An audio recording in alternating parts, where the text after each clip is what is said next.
Hey, Mom. Yeah, I'm pretty nervous for this interview, but I spent all weekend knowing my content, so I'm ready to crush the interview. No, I don't know who I'm interviewing with. I just know her name is Tammy. She's a partner at the firm, but don't know much else. Sorry, Mom, I gotta run. I'm walking into the waiting room now.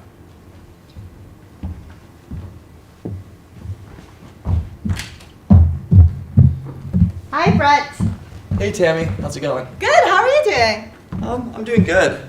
It's a beautiful day in Palo Alto. Is the weather always this nice in November? Yes, it is. This is your first time here? Yeah, I'm from the Midwest, and it's snowing already there. Got it. Well, welcome here. So, I'm looking at your resume. Cut. How many of you think this is going well so far? Show of hands. How many of you think it's too early to tell? Let's see what our participants think. Brett, how do you think it's been so far? As most of you guys said, I think things are going pretty well. I complimented the weather, talked about the city, and now I'm ready to crush this interview. Interesting. Tammy, what's your opinion?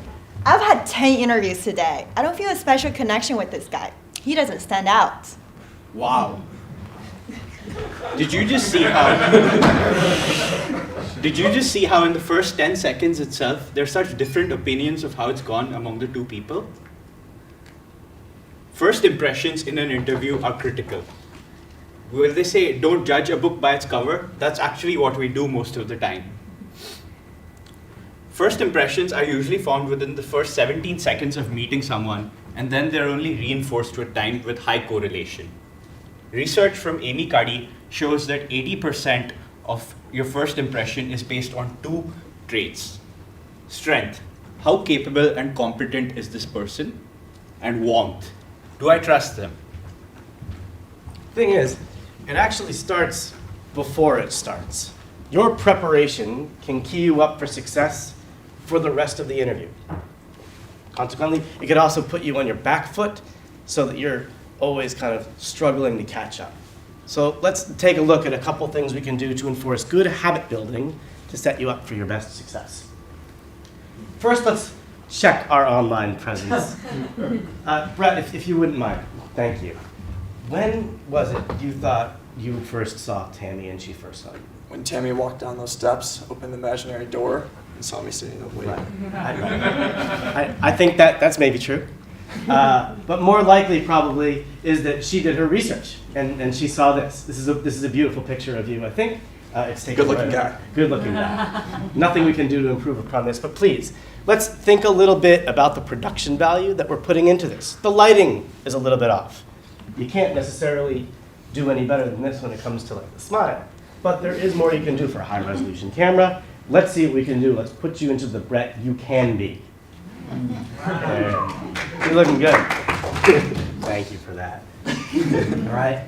Another thing you might want to think about is dressing appropriately. I was hoping you might kind of walk me through some of your thinking when you got dressed. I know that Tammy's firm was business casual, so I thought it'd be good to match business casual and be a part of the team. I can see that. Anyone?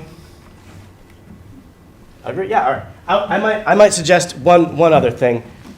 Maybe consider that if they're going to be business casual, let's zhuzh you up just a little bit, one step above.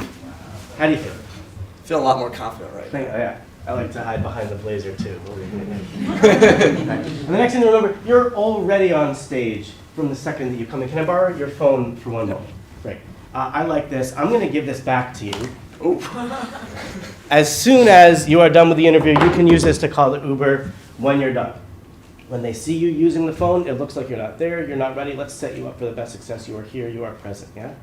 Okay? So remember, think about all of these things before you go in. Remember that there's going to be some habit building that happens, and we want to make sure that you're set up for your best success because it starts before it starts. And now let's prepare you for what it's like in the waiting room. Brett, would you please act like what you did before? I have 3 quick tips for you to help you to differentiate yourself professionally in the waiting room. First, try to plan to stand up. Standing up based on author Peggy Wallace gives you more power and confidence. Standing up gives you more energy because it's so much better than if you would have slouched in the couch. When you're nervous in an interview, your default would be to take refuge in sinking in that comfortable couch in the waiting room. Instead of sitting there, you can look at the view out of the window, read about the art on the wall, or read about a magazine while you're standing. Standing up has one other benefit. When someone you meet comes in, standing up gives you a more fluid transition into greeting them because you start out as their equal rather than from below them from a sitting position. The second tip we have for you is to make small conversations. They can be with people in the receptionist or they can be other candidates in the room. This helps you stretch out your vocal cords so you can deliver a more clear and resonant voice. And hopefully, the admins will see that you're a friendly person and you're a better fit for the company's culture. Convert them into your allies. The third tip we have for you is to master the meet and greet. You won't be able to immediately have this high energy as soon as you see someone in that first millisecond. Therefore, prepare the mentality for solid first impression. Think about what you want to do to be confident, to show enthusiasm, and show that you're polished. Greet them with an open gesture, a firm handshake, and a direct eye contact. Brett, let's practice this. Hey, Tammy. Much better, isn't it? So as you can see, there are 3 quick tips for you to prepare in the waiting room. As we said, it really starts before it starts. Now let's talk about preparing Brett for the interview room.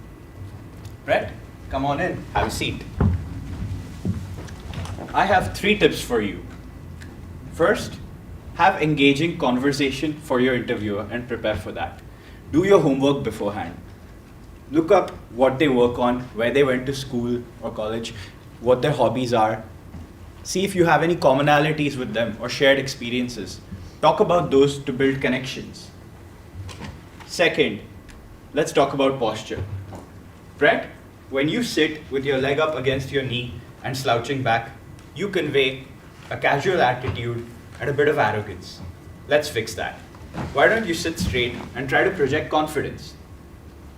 It's important to maintain eye contact with your interviewer so that it builds trust. When you look away from your interviewer and talk, they might think you're not being genuine. Third, it's important to mirror the energy in the room. Practice this beforehand. If your interviewer is low energy or tired, don't be too peppy. If your interviewer is high energy, try to match their level.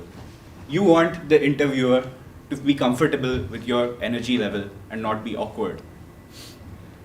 So to summarize, 3 tips. Do your homework on content, have engaging conversations, have a confident body posture, and mirror the energy level in the room. Remember, it starts before it starts. Now let's see if Brett has learned through this process. Wow, I walk into the waiting room and I don't have my phone out. I'm so prepared.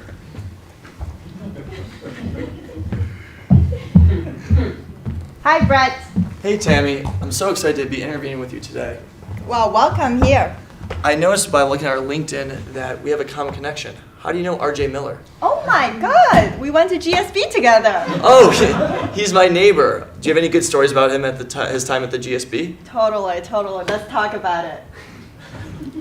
Cut. Wasn't that so much better? Let's ask our participants how that felt. Tammy, how did that land on you? I've had 10 interviews today. I won't forget which one Brett is. Brett, how did that feel? I felt that went a lot better. I came in focused, I wasn't distracted on my cell phone, and we made a common connection that got my nerves down and ready to go with the interview. So I know as we go through this, most of you think these were just 2 role plays. Sadly, a month and a half ago, that first role play you saw, that was me. Minus the whole LinkedIn photo. I walked into the interview wearing this, but all the other candidates had ties on. I thought I wanted to match the people I was interviewing with. I did talk about the weather because I spent all my time researching and preparing for my content in my interview. All the other candidates, they had these crazy connections with their interviewers and they did their homework. I walked into that interview room, I was nervous. I did put my leg up. It hid my nerves. I felt it portrayed confidence, But when I got the feedback after the interview, they told me that I crushed the interviews. I was the most qualified candidate for the job, but I didn't get the job because they felt I didn't take it seriously. That really hurt me because I really focused on this interview. But like Tay just mentioned, the first 17 seconds are super important, and I think that's what set me behind and on the back foot. Fortunately, the story has a happy ending because I learned from these mistakes, didn't make this air twice, got a job that was better for me 2 weeks later that I've signed, and thank you. And just our hope for you going forward is when you go into that interview, do focus on dressing up. Do focus on doing your research on your interviewer. Practice that posture before you walk in, because if you do that, you're gonna start off on the right foot when you go into that content. And you will learn that I learned the hard way that it truly does start before it starts. Thank you. I want to thank you very much for sharing that abysmal failure with us so we can learn from your mistakes. And with that, we'd love to open up to some questions.